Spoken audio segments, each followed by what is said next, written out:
Antonio Carrizo, el maestro. ¿Por qué? Porque era efectivamente un maestro.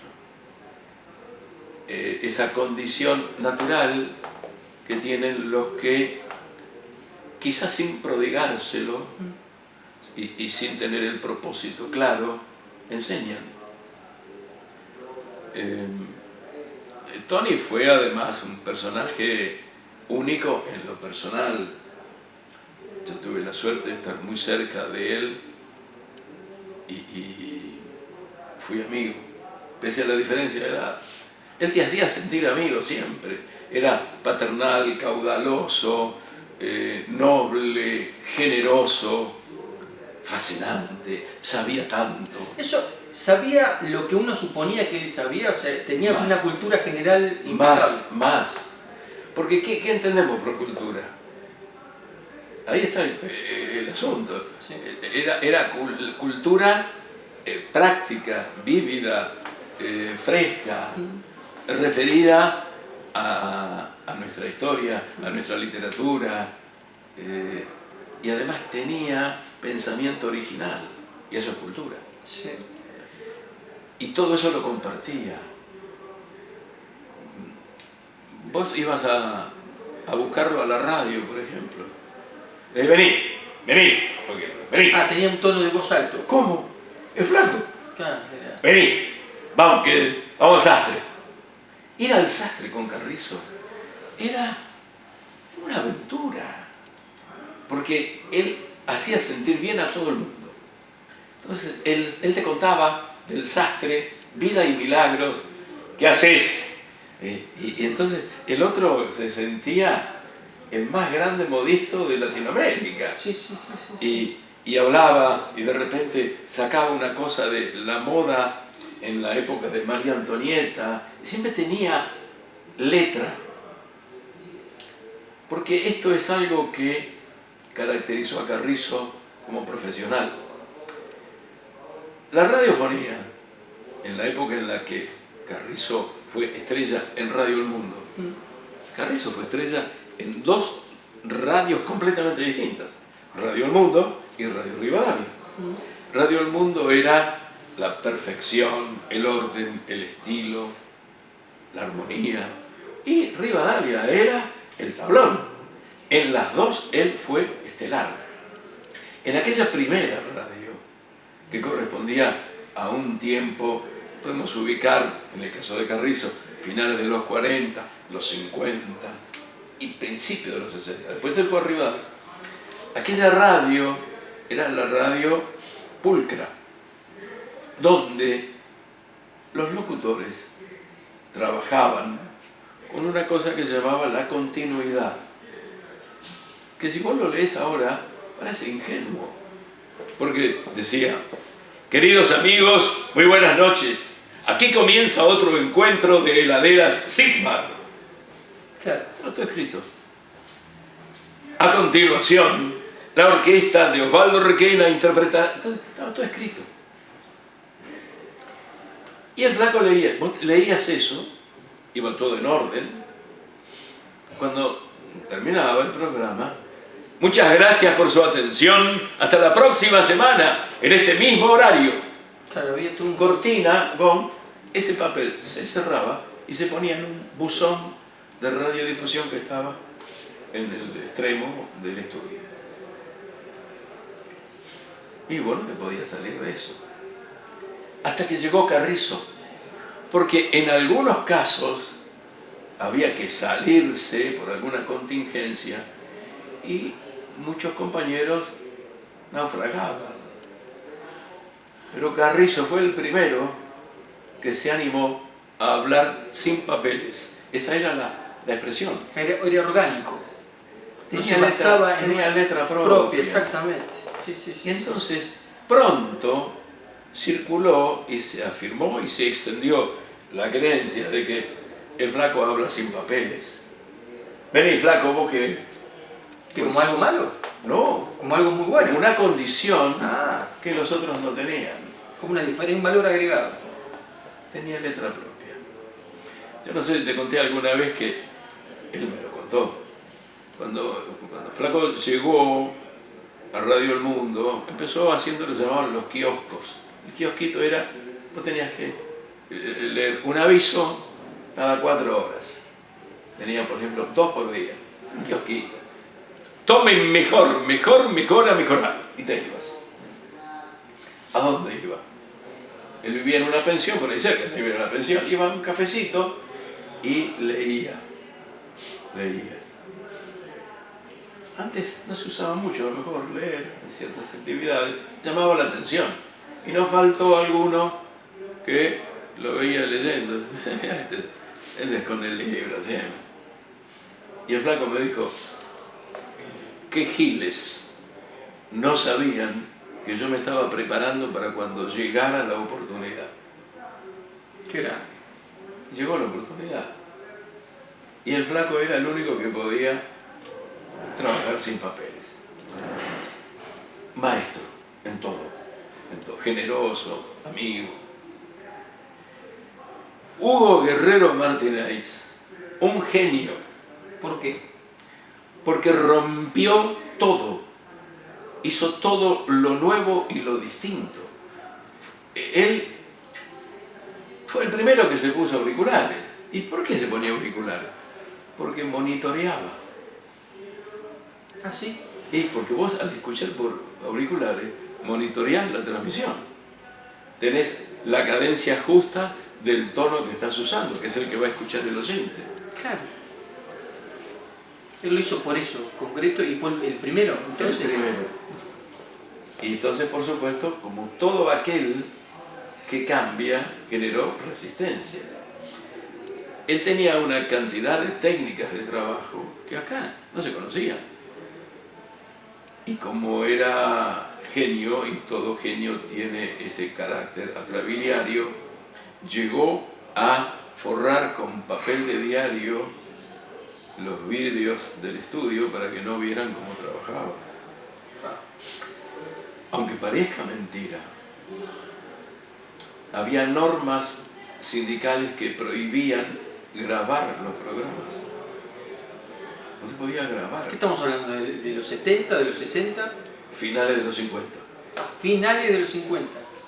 Guerrero empezó con un programa que se llamaba El Club de los Discómanos, que iba de lunes a viernes a las 10 de la mañana, auspiciado por las chatitas, las zapatillas Gigi, que decía Gigi. Y claro, era toda una novedad eso, decía el ranking de las canciones. Bueno, después hizo el Música Show a la mañana, a las 8 de la mañana. Luego hizo aquel que fue quizás el más completo, el Show del Minuto, en Radio Belgrano a las 2 de la tarde. Eso ya era principios de los 70. Todo con procedimientos novedosos. Y solo él, nadie podía creer cómo ese tipo solo hacía el programa. Tenía medido todo, cronometrado, las introducciones, llegaba justo al top. ¿A los silencios los pensaba o era algo que le surgía? ¿Fue algo estratégico o surgió dentro de esto que estás contando? Es que una cosa lo llevaba a la otra. Durante el día, a la noche, imaginaba a lo mejor lo que iba a hacer y después cuando arrancaba tenía esa capacidad como para pisar la pelota. Extraordinario. Sí. Genio. Todos los genios, Picasso, Chaplin, Piazzolla, son difíciles en lo personal. En el plano familiar inclusive, exactamente igual. Y yo fui muy amigo de Hugo. Llegaba a decir al aire, hablando de mí, el amigo blanco que encontré en la Argentina. Y después decía cosas horrendas. Era difícil. Un genio. Porque el genio lo único que tiene en su vida es esa obsesión por transformar su actividad. Y él dejó una herencia extraordinaria. Muchas de las cosas que hacemos hoy nunca se habían hecho. las hizo él. Él sacó el jabón del palo. Fue el primero. La llamada telefónica, el aire, todo lo que se te ocurra. Porque además tenía que luchar contra los usos y costumbres y contra las reglamentaciones. Que no por eso siempre tuvo conflicto. Un genio. Por eso digo, el Flaco Carrizo, un maestro. Este es un genio. Y Cacho, el bronce, porque Cacho representa la institución, el locutor. Claro. Cacho le dio la chapa para siempre a esta profesión. Por eso yo les debo tanto, como tanto de mis compañeros, a ellos tres, por una cuestión de generación. Sí. Claro, pues sos mucho más chico que ellos. Viviste una etapa con ellos, pero sí, porque arrancaste desde muy chico. Sí, pero esto que te estoy diciendo yo lo podría hacer seguramente, casi con las mismas palabras y con el mismo sentimiento, lo podría decir Bravo. Lo hubiera dicho Beto Badía. Claro. ¿Entendés? Porque pertenecemos a esa generación. Los tres que he mencionado, sobre todo el Flaco, podría haberte hablado de aquellos que estaban cuando él empezó. Fonsarabia, por ejemplo, en Radio El Mundo. Era otra forma de locución. Quizás más estricta, no digo más acartonada, más referida a una manera de comunicar que era la lógica en aquel tiempo. Me parece que, hablando de la radio, porque el locutor menos velorio anima cualquier cosa. Directamente, sí. Pero nuestro ambiente más natural probablemente sea la radio. Y alguien dijo, una profesora española, no hace tanto, establecía las diferencias entre lo que se llaman los comunicadores de los distintos medios. Entonces decía, por ejemplo, a un comentarista de la televisión se lo respeta, ponele, noticiero se lo respeta.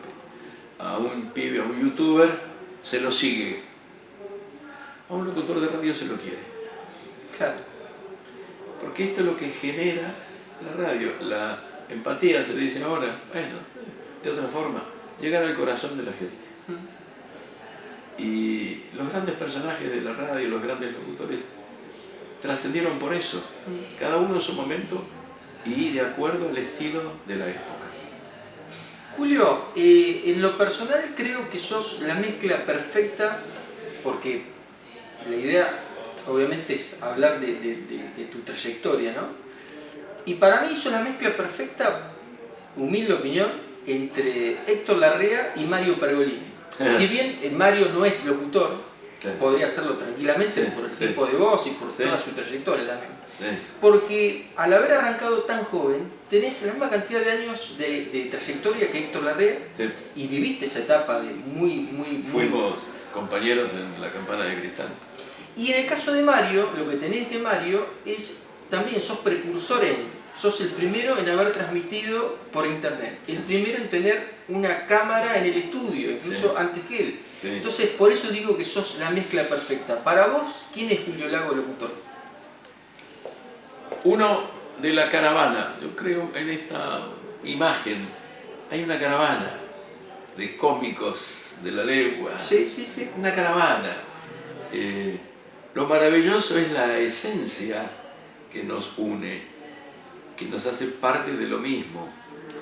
Hubo otros antes y otros antes de antes, hay otros después. Yo tengo algunos cuentos que repito mucho en cuanto a que lo que cambian son los procedimientos, pero no los objetivos, ¿no? Vos pensás que en una época se grababa en alambre. En alambre. Sí, en alambre. Eso fue antes de que yo empezara a trabajar, pero recuerdo las referencias, los cuentos, y no muchos años antes, que era una cosa muy complicada porque se desenebraban los alambres, no sé de qué manera, por algún compuesto químico, el sonido quedaba grabado en el alambre y luego se reproducía. Después vino la cinta magnetofónica de carrete abierto, los reels abiertos. Después vino el cassette. Después vino el grabador digital. Sí. Hoy grabás con el teléfono. Sí, sí, sí, sí. Y a nadie se le ocurriría volver a alguna práctica o algún procedimiento de otras épocas. Sí. Seguir grabando. Sí. Listo. Entonces, me parece que lo que nos identifica es la vocación, la pasión y el objetivo. ¿Cuál es el objetivo? Mi objetivo hoy en radio es tener cada vez más oyentes. Tener cada vez más oyentes. Porque no digo que sea el único objetivo ni el mejor. Hay otro. Hay gente que quiere, a través de un programa de radio, no sé, voltear un gobierno, divulgar ideologías, ganar plata antes que nada. Sí. Yo, antes que nada, lo que quiero es tener más oyentes. Cada vez más oyentes. ¿Y quiénes son los oyentes? Y los oyentes son los que me podrían escuchar. Sí. ¿Cómo me pueden escuchar? Bueno, hay un porcentaje cada vez menor que me escucha con una radio de baquelita, de lámparas todavía, que tiene en la cocina, que le quedó en la cocina de la casa, engrasada por tantas jornadas de puchero y de sopa.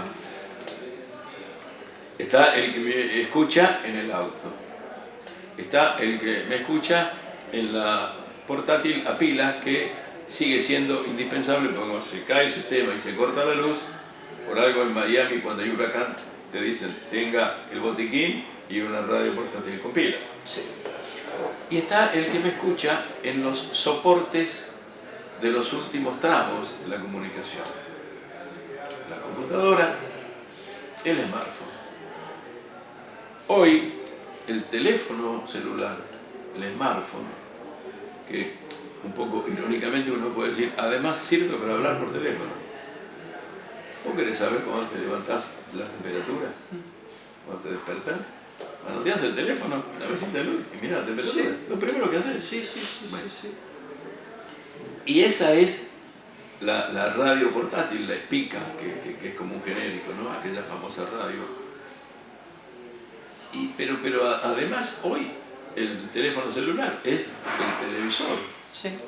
Las series de Netflix las ves en el teléfono. Sí. Bueno, entonces yo tengo que pensar en procedimientos que me permitan tener cada vez más oyentes, porque difícilmente un oyente sub 80 o sub 70 me escuche en el celular. Tan difícil como que un sub 20 me escuche en la radio baquelita. Exacto. Yo los quiero a todos. Sí.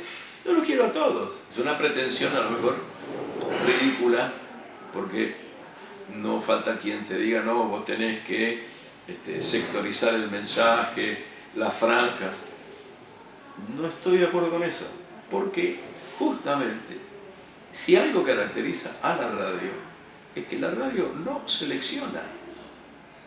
Y el ejemplo que yo pongo siempre es el del taxi. Cuando la radio está encendida en el taxi, en el auto de alquiler o en el remis, hay un tipo que es el que maneja. Sí. Y después hay una variable que es el pasajero. ¿Qué puede ser? ¿El decano de la facultad? ¿El personal de maestranza de la facultad? Sí. ¿El pibe que va a dar el ingreso a la facultad? Por buscar Sí. un sector, ¿no? Y eso se repite permanentemente. Es un laboratorio extraordinario para que uno aguce el ingenio y trate de ser algo que forma parte de la técnica del locutor en la radio, por sobre todas las cosas, que es la flexibilidad. Ponerse en el lugar del otro, adaptarse. ¿Quién es el que me está escuchando? ¿Es un millennial? ¿Es un centennial? ¿Se tatúa? ¿Se pinta el pelo? ¿Es un señor tanguero? Sí. ¿Qué sé yo? Yo lo quiero a todos. Porque creo que además Los, los grandes episodios de la vida tienen que ver con valores eternos, universales y transversales. El amor, el rencor, la ilusión, la envidia, la angustia, la soledad. Eso es el ser humano. Ese es el oyente. Es lo que yo pienso. Por ahí estoy equivocado. Julio, la verdad, muchas gracias. Yo creo que esto que acabas de decir es tu gran valor agregado al locutor que sos. Y obviamente creo que sos el mejor ejemplo justamente por esto. Porque viviste un tipo de radio que ya no existe más y has sabido adaptarte a todo lo nuevo y te seguís adaptando a todo lo nuevo. Pero ¿sabés lo que pasa? Que no muchos lo han logrado. No sé, nosotros, la radio, nuestra radio, la radiofonía argentina, la historia de nuestra radio, Sí. es una manera de reflejar la realidad, lo ha sido siempre. Y durante una época, lo clásico de nuestra radio eran los programas que reflejaban la inmigración. Y entonces estaba Nicola Pavone, que era un cantante italiano que en realidad había nacido en New York, que cantaba una cosa que decía "Güey paisano, güey paisano, güey paisano". Y entonces la letra, que parecía festiva, superficial, jocosa, era tremendamente sentimental, porque el tipo decía: ¿de dónde sos? ¿Sos genovés? ¿Sos siciliano? ¿De dónde venás? Más que importa, es italiano. Entonces eso, en un momento de la vida argentina donde estaban los inmigrantes italianos, que habían venido de todos esos lugares, pegaba en el corazón.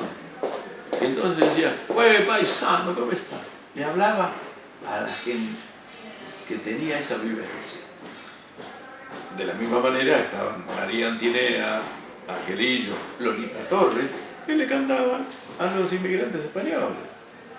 Y acá, en una época, vino un conjunto, porque además sucedía que eran todos famosos acá, más que en su país de origen. Los bocheros eran unos vascos. A mí me gusta el bim bim bim bim bim de la bodega del bom bom bom. Cuando yo me muero en mi testamento. El tipo quería un grano de uva en el paladar. Eran vascos. Ya cantaban los vascos. Porque hubo un famoso vasco, además, que tuvo que ver con el fútbol, Isidro Lángara, que el día que llegó, debutó en San Lorenzo, le hizo 4 a River. Bueno, esta es la historia de nuestra gente. Hoy, nosotros hace un rato pedimos un café y lo trajo una piba venezolana. Y cuando vayamos a pagar nos va a cobrar una colombiana. Y si vos precisás comprar algo, vas a ir enfrente al chino. Y yo lo que creo es que hoy, ahora, los contenidos de nuestra radio están en deuda con esos oyentes. Los tenemos que ir a buscar. Tenemos que integrarlos, como hizo siempre la radio, porque la radio llega antes que nadie al inmigrante. El inmigrante, aunque sea emigrante interno, Sí. que tiene en la cara, en la ropa, en los gestos, en las actitudes, señales que lo muestran como distinto y lo ponen en inferioridad de condiciones. Es únicamente en la soledad del cuarto, cuando el tipo escucha la radio, cuando la chica pone la radio, que empieza a relacionarse con el afuera, sin el temor de que se note que está dando un hándicap. A mí me contó Roberto Pettinato, no sé si te lo conté alguna vez, No. que Luca Prodan se lo dijo a él. Me escuchaba a mí, porque como yo hablaba más o menos tranquilo, qué sé yo, él iba pescando las palabras. E iba aprendiendo de una manera el castellano. Sí. Muy bien. Muy bien la radio. Sí. No, la radio. Bueno. Pero es la radio. Sí. Entonces yo digo, hoy nuestra radiofonía, la radio es en la Argentina, después del ferrocarril, lo más civilizador, lo más integrador que hubo. Hoy estamos en deuda. Nuestra radio hoy tiene que incorporar a todos esos que finalmente van a hacer lo que yo quiero. Más oyentes. Perfecto. Julio, muchas gracias. Feliz día. Gracias, muchas gracias.